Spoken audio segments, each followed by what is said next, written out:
Hello everybody, it's Carol here at Oak House Journals. Big warm welcome from me as always. So I'm going to do the Dogma Embroidery Challenge, officially known as the Stitched Circle Show Challenge of 2025, being hosted by Lisbeth Degn.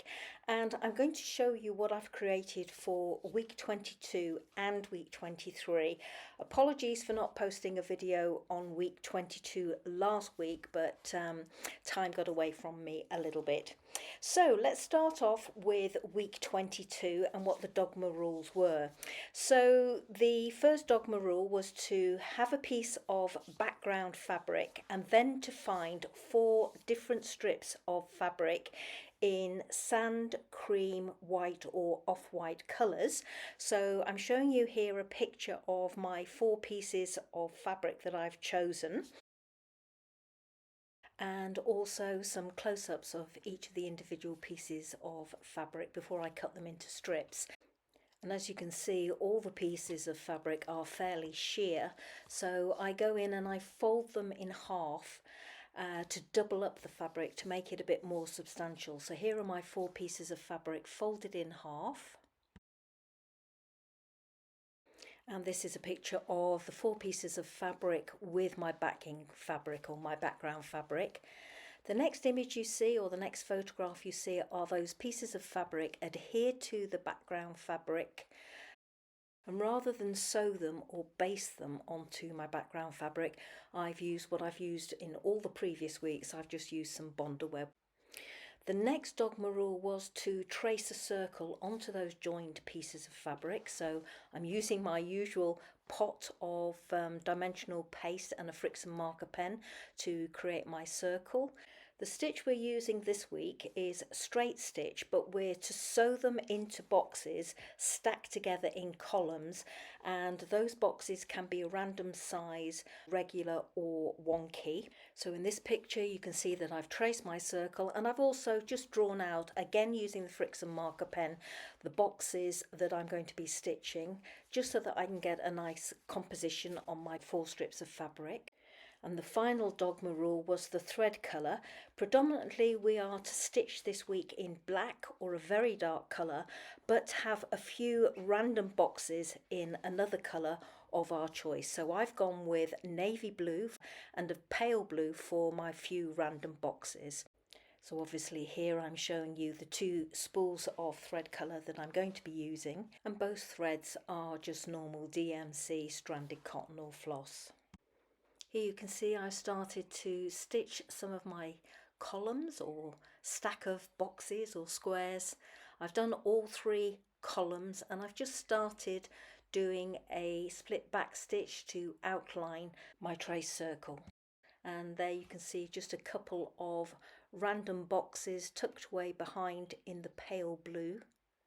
And this is what my final piece looks like now that it's all finished for this week, week 22. You can still see the Friction marker pen marks, but those disappear with a little bit of heat. So as I've mentioned, that was my piece for week 22, and moving now on to week 23, more or less the same sort of thing. We would find a piece of background fabric and also 8 to 10 different smaller pieces of fabric in sand, cream, light brown or off-white colours, and to sew those smaller strips or pieces of fabric together and to trace a circle over the top. So these are my pieces of fabric that are laid on top of my background fabric and adhered in place with, again, Bonder web. Here's my pot and my Friction marker pen for drawing a circle onto my fabric pieces now that they're attached to the background. There's my circle.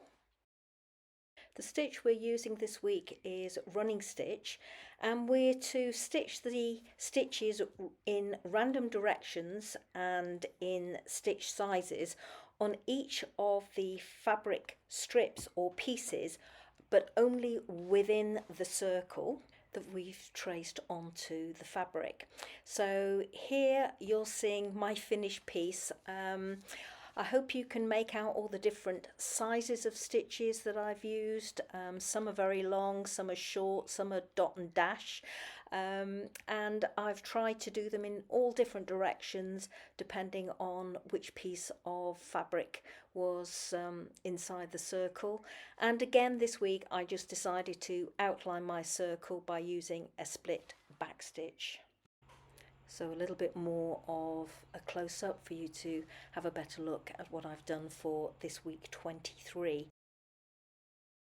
As I've done with previous weeks, I've gone off piste a little bit and done a few of my own interpretations of the prompts.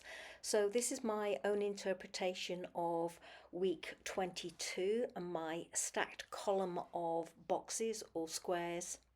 I stitched these all in the same colour using 2 strands of DMC thread, and you can see in the corners and down some sides I've done what would be my interpretation of some shading. And rather than use different fabrics, I've just used torn strips of some home rusted fabric that I had in my stash. I've obviously not worked in a circle but used the whole strip or whole fabric page for this one and outlined in split back stitch. And then moving on for my own interpretation of week 23, I've used a piece of that home rusted fabric, outlined it with split back stitch. I then used a circle of vintage script paper and outlined that with split back stitch, and then on top of it I used a piece of vintage French linen that was off-white, and then I just dabbed a tea bag over the top of it to give me my fabric colour.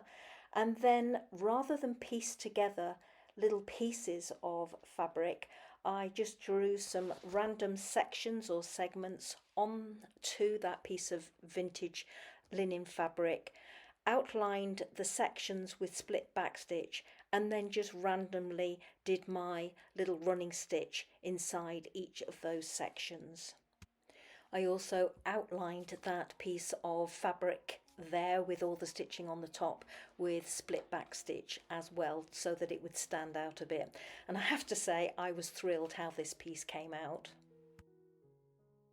So once again, a big thank you to Lisbeth for hosting this challenge, and thank you to all of you for taking a look at my efforts for the last 2 weeks. Bye bye now.